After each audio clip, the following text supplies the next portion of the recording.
I've got to tell you, I'm excited to be here with all of you, and I hope that you're all at the Convention Center bright and early tomorrow. I'm going to give my talk at 5 p.m., and I'd love to have you all there when I address the convention.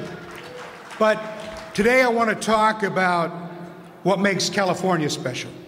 I want to thank you all for the incredible hard work and dedication each of you putting in to make sure that California was the state that broke the red tide 2 years ago.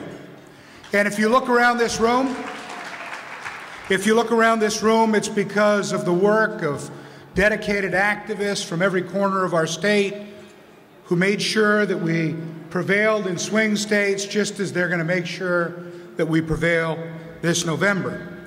But we understand that this campaign just isn't about candidates and tough races. It's about fighting for our basic values as Democrats. It's about fighting for students and working families. It's about fighting for immigrants and the LGBT community.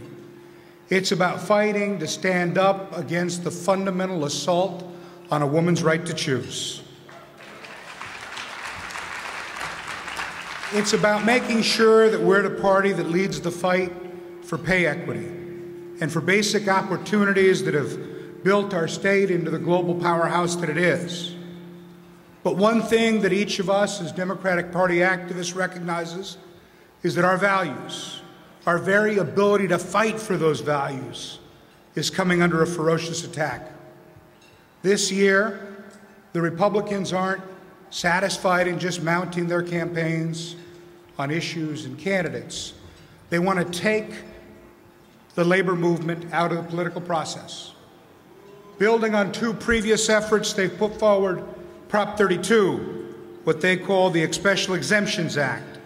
It is nothing more than a bare-knuckle attack on the fundamental right of working people to participate in the political process.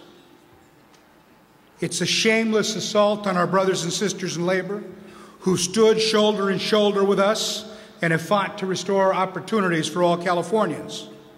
And it's an assault that we must stand together and turn back. Now, it is not going to be easy. They've learned from their past efforts, and they want to make sure that their powerful corporate interests will be successful in silencing the voice of working families. It is an effort that cynically tries to pass itself off as fair, as campaign finance reform.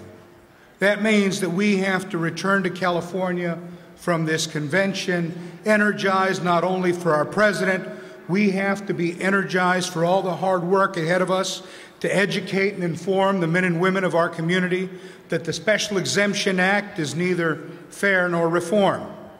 We have to reach out to the voters and let them know what's exactly at stake. And if they don't read our mail, then we need to call them in the phones. And if they don't answer their phones, we need to go knock on their doors. We need to look every voter in the eye and make it clear that progress for our state, the values that bind us together, will be buried under an avalanche of corporate cash if we're not successful. This proposition is a test of our commitment to our progressive values and our effort to create progress and opportunity for the people of California. So each of us must meet this test.